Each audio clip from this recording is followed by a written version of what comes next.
Ibu Haja Umi Asnita MSI. Apa kabar Ibu? Salam sejahtera bagi kita sekalian. Apa yang menjadi problem di dalam konteks pemilih atau penduduk yang masuk dan keluar? English yang gitu. Oke. Baik, Iya. ini hanya kasus per kasus sehingga bisa kami hidupkan kembali. Oke, berarti statusnya sekarang sudah hidup kembali. Iya. Iya, oke. Oke, baik Ibu. Nah,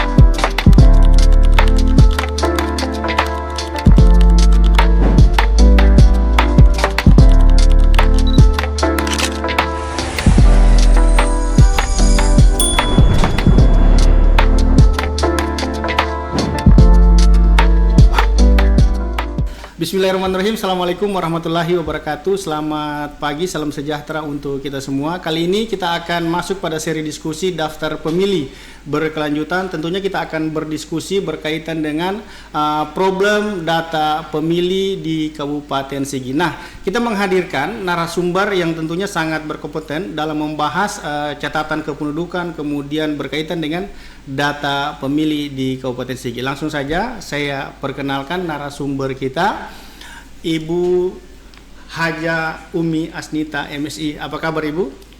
Alhamdulillah, baik.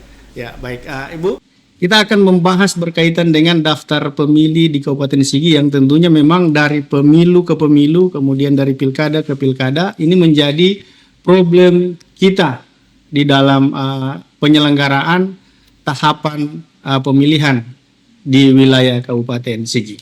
Baik Ibu, saya tentunya akan memberikan kesempatan kepada Ibu untuk kemudian menjelaskan apa yang menjadi problem dari catatan kependudukan di wilayah Kabupaten Sigi. Silakan Bu. Terima kasih atas kesempatannya. Pertama-tama, Assalamualaikum warahmatullahi wabarakatuh. Selamat siang. Salam sejahtera bagi kita sekalian. Pertama-tama, selaku Kepala Dinas Kependudukan dan Pencatatan Sipil Kabupaten Sigi, kami tentunya mempunyai juga persoalan tentang kependudukan. Dalam hal ini berkaitan dengan tugas KPU Kabupaten Sigi tentang daftar pemilih, yang mana dari jumlah penduduk Kabupaten Sigi yang kurang lebih berjumlah 276.000 pada akhir tahun 2024 kemarin. Dari jumlah ini kurang lebih 196.000 merupakan pemilih atau masyarakat yang berusia 17 tahun ke atas. Dari jumlah 196.000 ini, di catatan kami merupakan data agregat tahun akhir tahun 2024, tentunya terdapat jumlah yang tidak sinkron atau di istilah KPU ini data bermasalah. Ya. Data bermasalah ini kami bagi terdiri dari data kelahiran, data kematian, data masyarakat yang masuk ke Kabupaten Sigi dengan data penduduk yang keluar dari Kabupaten Sigi. 4 hal ini merupakan faktor yang paling mempengaruhi daripada angka pemilih yang kita sodorkan atau kita berikan kepada KPU. Yang mana setiap hari kita tahu angka kelahiran setiap hari terus bertambah. Begitu juga angka kematian terus bergerak. Ditambah keluar masuknya penduduk atau masyarakat yang masuk Kabupaten Sigi maupun keluar dari Kabupaten Sigi yang notabene tidak dilaporkan kepada kami Dinas Kependudukan dan Pencatatan Sipil. Keempat hal inilah yang kami anggap sebagai faktor penentu daripada adanya selisih atau yang diistilahkan oleh KPU merupakan data bermasalah bagi pemilih. Saya kira untuk sementara demikian dulu. Ya, baik. Berkaitan tadi dengan soal perpindahan penduduk dari data yang masuk kemudian data yang keluar. Apa yang menjadi problem di dalam konteks pemilih atau penduduk yang masuk dan keluar, khususnya di dalam pencatatan kependudukan di wilayah Kabupaten Sigi? Oke, baik. Kami lanjutkan untuk problem masalah kependudukan, yaitu masuk dan keluarnya penduduk atau masyarakat ke Kabupaten Sigi.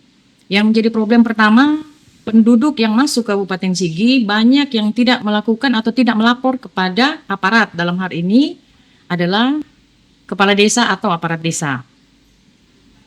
Sehingga dengan tidak melaporkannya, masyarakat yang masuk ke Kabupaten Sigi, baik untuk kepentingan mengunjungi sanak keluarga, menetap, maupun berusaha, ada yang masuk untuk berwirausaha di Kabupaten Sigi, ada juga kepentingan masuk untuk mendaftarkan diri di haji dan umroh, karena kita tahu bersama kuota umroh di Kota Palu ini kan sudah sangat banyak. Iya. Waiting list yang menunggu, daftar tunggu, sehingga mereka memilih untuk masuk ke Kabupaten Sigi menjadi warga Kabupaten Sigi untuk bisa masuk dalam daftar kuota jemaah haji maupun umroh Kabupaten Sigi. Namun laporan-laporan yang tidak masuk ini mengakibatkan mereka masuk tidak melapor ke aparat desa, mengakibatkan jumlah penduduk di Kabupaten Sigi itu bertambah tapi tidak terlaporkan. Tidak tercatat ya? Iya, tidak tercatat. Iya. Karena kalau mereka tidak melapor ke aparat desa, otomatis kami juga dari pihak Dukcapil Iya. tentunya tidak mengetahui berapa jumlah penduduk sebenarnya yang masuk ke Kabupaten Yang real. Sigi. Iya. Iya, yang didik menjadi penduduk Iya. di Kabupaten Sigi. Begitu pula dengan masyarakat yang keluar atau mutasi keluar, kalau istilah kami di Capil mutasi keluar. Masyarakat yang mutasi keluar, entah itu dengan alasan yang banyak di kami itu, alasan melanjutkan pendidikan. Sebagaimana kita tahu di Kabupaten Sigi ini tidak mempunyai universitas, sehingga rata-rata tamatan siswa, Iya. siswa SMA yang tamat dari Kabupaten Sigi dengan jumlah SLTA di Kabupaten Sigi itu sampai di kecamatan itu kurang lebih 34. 34, iya. Dengan rata-rata jumlah siswa 100 saja lulusannya atau 30, maka itu bukan jumlah yang sedikit. Iya. Untuk mereka keluar dari Kabupaten Sigi untuk kuliah di universitas baik yang ada di Kota Palu maupun yang ada di sekitar Kota Palu. Iya. Olehnya mutasi-mutasi ini antara penduduk yang masuk dengan keluar dengan berbagai kepentingan menjadi masalah, menjadi problem penduduk bagi kami.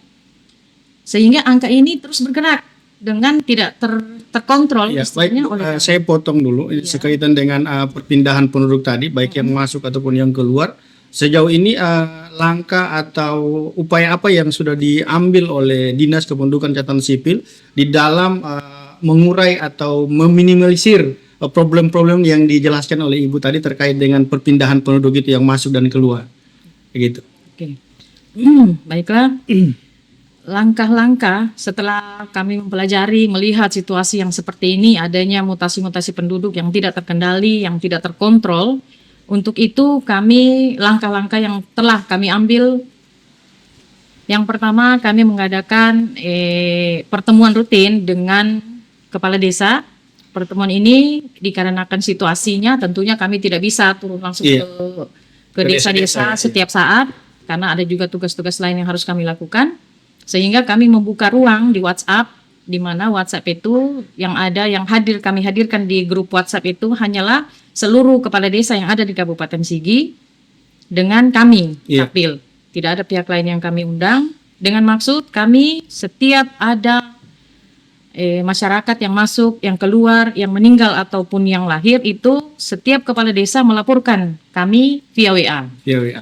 Yang nantinya akan kami tindak lanjuti. Kami akan masukkan di sistem, baik itu sistem untuk masuk keluar penduduk, kami masukkan di sistem mutasi penduduk, maupun yang meninggal dan keluar, kita terbitkan akte kelahiran dan akte kematian. Oke, ya baik. Berarti kalau kita melihat upaya dan langkah-langkah ini, saya kira sudah ada komunikasi yang masuk dari desa-desa berkaitan dengan problem itu, yang di ruang grup WA itu ya. Iya. Berarti sejauh ini sudah sudah mulai diurai satu persatu problem berkaitan dengan data. Nah, kita selanjutnya berkaitan dengan penduduk yang meninggal dunia. Ini bagaimana penyelesaiannya di Dinas Kependudukan Catatan Sipil, karena memang menurut data kami bahwa dalam catatan kita setelah kita melakukan coklit terbatas kemarin, kita menemukan, KPU menemukan penduduk yang masih hidup dalam catatan itu sudah meninggal. Data yang kita temukan seperti itu. Nah, ini bagaimana soal data pemilih yang bermasalah seperti itu, Bu? Oh iya, terima kasih. Iya. Selanjutnya kita pindah ke masalah kematian, Iya. khusus kematian. Di Dinas Kependudukan dan Pencatatan Sipil, problem ini juga merupakan problem besar bagi kami. Ini angkanya besar. Iya. Dibanding mutasi penduduk ini, yang terbesar adalah angka kematian. Iya. Problem yang kami hadapi untuk angka kematian, persoalannya dulu, Iya. apa yang menjadi penyebab ini? Penyebab paling utama itu bahwa penduduk ataupun masyarakat yang ada di Kabupaten Sigi, kalau ada yang meninggal dunia itu keluarganya dalam tanda kutip enggan atau malas melaporkan Melapor, ya. kalau tidak berkepentingan dengan pencairan Pencairan Taspen Taspen, ataupun iya. BPJS, sehingga mereka anggap itu bukan suatu keharusan untuk melaporkan keluarganya kalau ada yang meninggal dunia. iya. Itu problem pertama, sehingga kami anggap ini merupakan sumber utama. Iya. Keengganan masyarakat ini merupakan sumber utama karena enggan untuk melaporkan. Melaporkan, iya. Sementara kita membutuhkan data dari masyarakat atau laporan untuk kita merubah di sistem yang namanya sistem SIAK, Sistem Informasi Administrasi Kependudukan, yang kita online dengan pusat. Iya. Karena persyaratan juga kita selaku pemerintah daerah, dalam hal ini Dinas Kependudukan dan Pencatatan Sipil, tidak bisa serta-merta menghapus Iya. masyarakat ataupun penduduk yang meninggal dunia kalau persyaratan yang disyaratkan oleh undang-undang itu tidak kami penuhi. Iya. Yang pertama antara lain syarat untuk menghapus nama di sistem SIAK kami yaitu adanya laporan masyarakat ataupun dalam hal ini keluarga, 2 orang saksi dari keluarga yang menyertakan KTP-nya untuk menjadi saksi bahwa melaporkan adanya kejadian kematian. Kematian.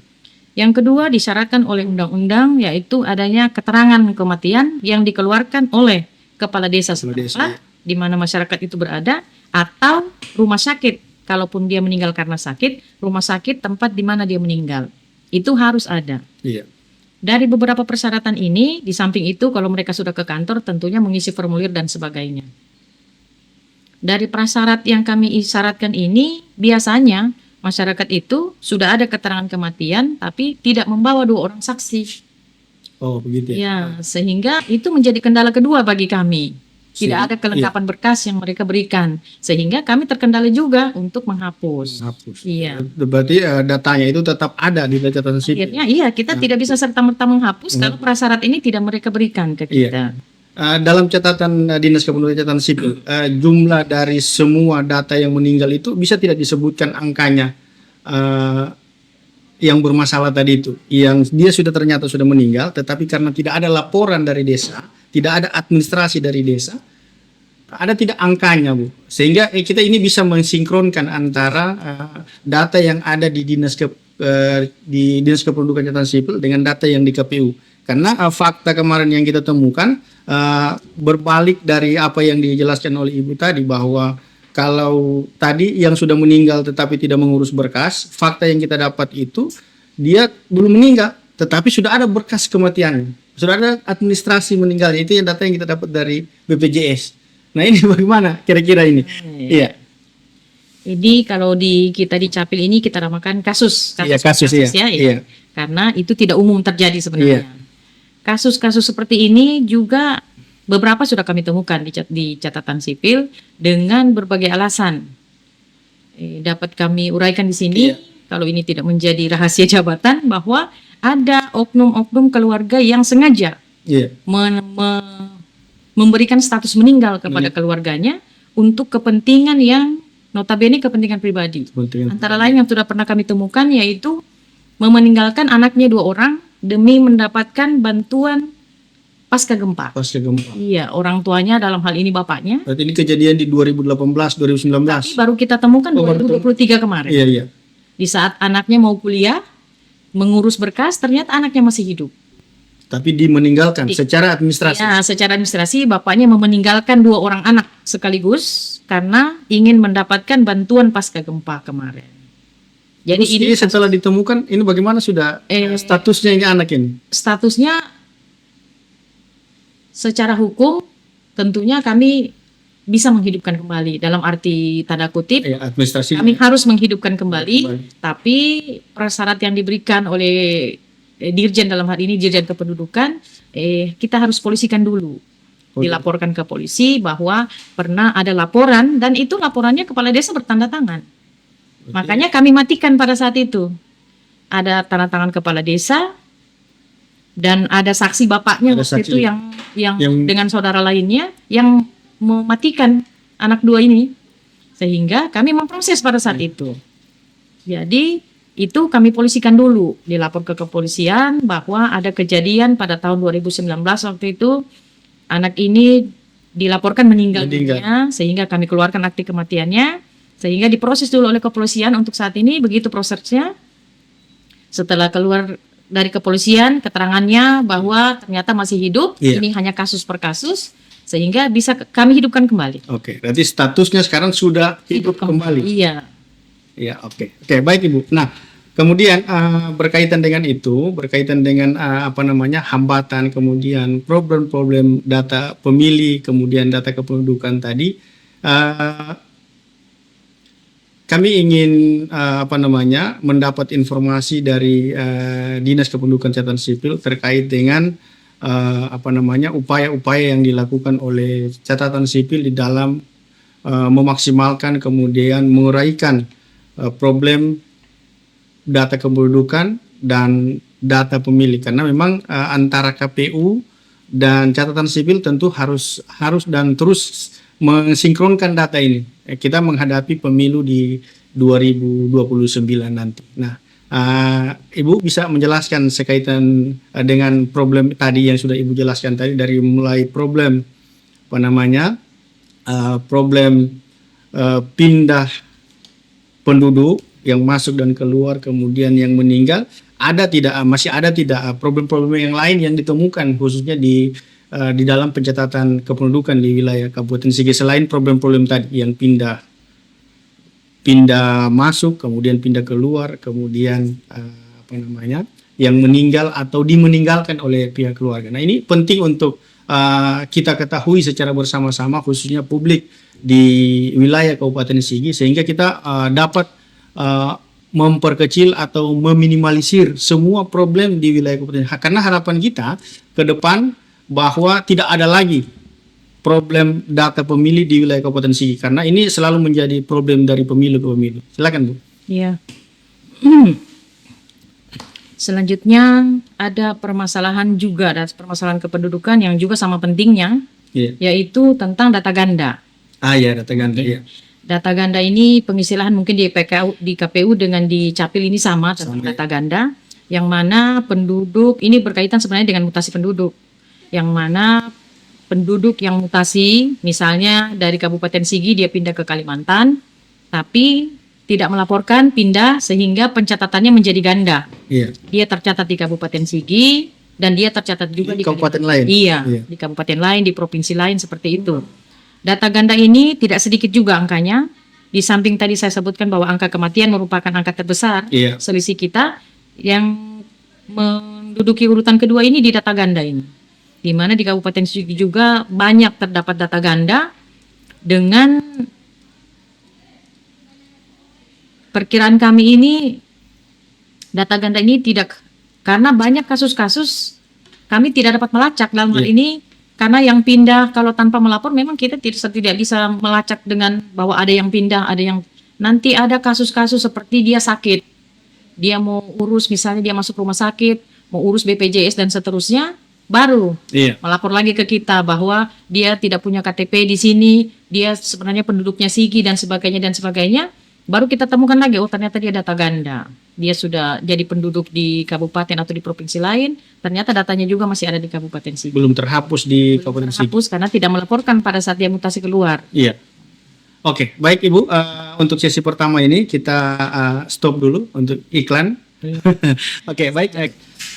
Baik, kembali lagi dalam seri diskusi mengurai problem data pemilih di Kabupaten Sigi. Nah, kita lanjut Bu. Jadi tadi kita sudah membahas beberapa masalah, termasuk pindah penduduk yang masuk dan keluar, kemudian yang data meninggal dan data ganda. Nah, kita mencoba mengurai dulu persoalan-persoalan di perbatasan untuk wilayah Kabupaten Sigi, khususnya di Kalukubula, kemudian di Tigede. Nah, ini bagaimana problem khususnya dari Dinas Kependudukan dan Catatan Sipil di dalam melakukan pendataan penduduk yang ada di wilayah-wilayah perbatasan, karena memang dari KPU sendiri ini menjadi problem juga, karena ternyata memang di tahapan daftar pemilih berkelanjutan khususnya di wilayah perbatasan ini masih banyak memang yang kita temukan penduduk yang memang belum secara administrasi itu menjadi penduduk di wilayah Kabupaten Sigi. Nah, silakan Bu, bagaimana kita mengurai ini problem-problem yang khususnya yang berada di wilayah perbatasan. Ya, kami lanjut. Masalah mutasi penduduk paling banyak berdampak di daerah perbatasan Kabupaten Sigi. Dalam hal ini di Kalukubula, perbatasan Kalukubula, Biromaru dan Tinggede.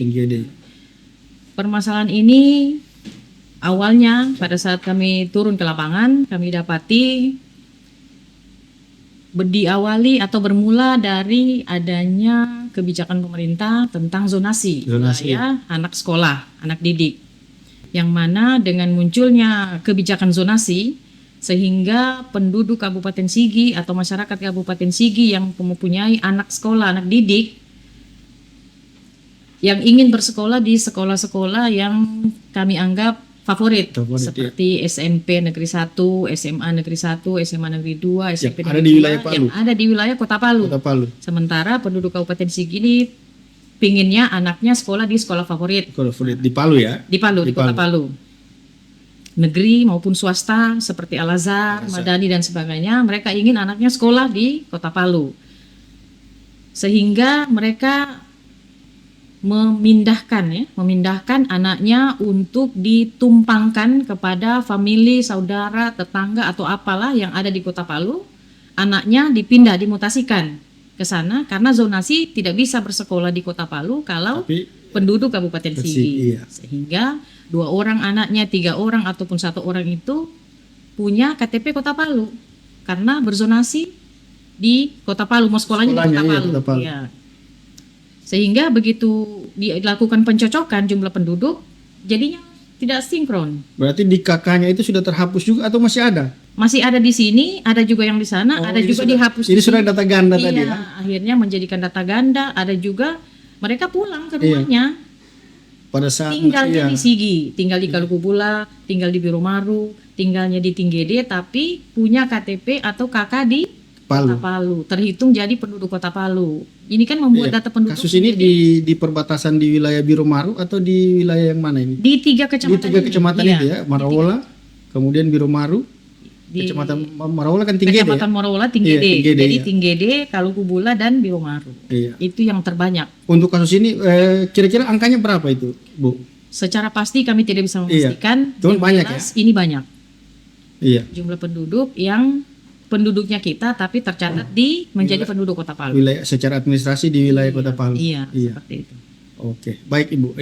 Jadi memang problem soal data pemilih ini memang gampang-gampang susah kalau kita mau menyelesaikan, karena itu tadi di satu sisi memang kita ingin mempermudah masyarakat kita untuk beraktivitas, salah satunya tadi karena ada keinginan-keinginan dari pihak keluarga supaya anaknya itu bisa sekolah di sekolah favorit, tapi di sisi lain ini secara administrasi tentu bermasalah karena tercatat di 2 daerah di wilayah Kabupaten Sigi dan kemudian di wilayah Kota Palu. Nah, terakhir Bu, ini closing statement dari Bu Kadis terkait dengan problem-problem tadi. Kemudian apa kira-kira langkah-langkah, kemudian upaya, kemudian tantangan yang sudah dilakukan tadi, apa yang paling berat di dalam mengurai semua problem-problem tadi ini. Kemudian ke depan ini mau dibikin seperti apa, ini problem-problem ini mau diselesaikan semacam apa, seperti itu. Iya, tentunya apa yang menjadi permasalahan di Dinas Kependudukan dan Pencatatan Sipil Kabupaten Sigi juga menjadi permasalahan kita, terutama juga dengan KPU menjadi permasalahan data, sehingga data bermasalah yang ada di Capil tercatat ini kurang lebih 4.000 data bermasalahan pada saat ini. 4.000. Untuk mengurai ini tentunya kami dari Dinas Kependudukan dan Pencatatan Sipil telah mengambil langkah-langkah. Antara lain data seperti yang kami sampaikan, walaupun via WA itu merupakan langkah rekon kami dengan pihak kepala desa ataupun aparat desa dalam hal ini untuk melakukan rekon setiap saat untuk menyamakan angka mutasi maupun angka lahir dan meninggal yang ada di desa, real yang ada di desa dengan yang ada di sistem kami di SIAK. Langkah rekon ini kami harapkan intens kami lakukan dengan pihak desa, dalam hal ini kepala desa, agar supaya tujuan kita sama dengan KPU untuk meminimalisir angka ataupun data bermasalah di Dinas Kependudukan dan Pencatatan Sipil. Dari rekon-rekon yang akan kami lakukan dan terus kami lakukan ini, kami harap dengan pihak KPU juga kami akan bekerjasama melakukan sinkronisasi data. Ya. Kami lakukan sinkronisasi data ini bertahap, sehingga bertahap dan terus dilaksanakan tanpa putus, sehingga akurasi data yang kita harapkan bersama itu nantinya akan tercapai, akurasi data pemilih yang juga di kami akurasi data penduduk. Selanjutnya, langkah-langkah yang kami harapkan juga terjalin, terutama juga dengan KPU dalam hal ini, yaitu pemutakhiran data terkini. Pemutakhiran data untuk KPU lakukan dengan Capil, ini dilakukan menjadi kegiatan rutin. Jangan hanya nanti mau dekat pemilu, baru kita sinkronisasi data, tapi pemutakhiran data ini terus kita lakukan untuk minimal walaupun tidak menzerokan data bermasalah, tapi minimal dia semakin hari semakin kecil. Itulah yang kami harapkan dengan pihak KPU tentunya. Sinkronisasi dan pemutakhiran data ini menjadi kegiatan yang rutin yang akan terus kita lakukan bersama untuk sama-sama mencapai tujuan kita, yaitu meminimalisir angka bermasalah, masalah kependudukan maupun data pemilih. Saya kira demikian. Oke, baik. Terima kasih Ibu Kadis atas kehadirannya di dalam seri diskusi kita mengurai problem data pemilih di Kabupaten Sigi sekaligus data kependudukan di wilayah Kabupaten Sigi. Nah, teman pemilih, seri diskusi kita kali ini alhamdulillah sudah kita membahas banyak hal, termasuk poin-poin tadi dari mulai data penduduk yang pindah masuk ke wilayah Kabupaten Sigi, kemudian pindah keluar dari wilayah Kabupaten Sigi ke wilayah lain. Kemudian ada juga data-data yang ternyata memang ganda, ada terdaftar di Sigi, kemudian ada terdaftar di wilayah lain. Selanjutnya juga problem tadi adalah penduduk yang meninggal dunia itu belum secara administrasi belum dilengkapi data sehingga tidak bisa dihapus oleh Dinas Kependudukan dan Catatan Sipil. Nah, itu problem-problem kita khususnya di wilayah Kabupaten Sigi yang kemudian ini tentu menjadi problem dari pemilu ke pemilu, kemudian dari pilkada ke pilkada. Oke, baik teman pemilih, untuk sesi kali ini kita akhiri. Wassalamualaikum warahmatullahi wabarakatuh.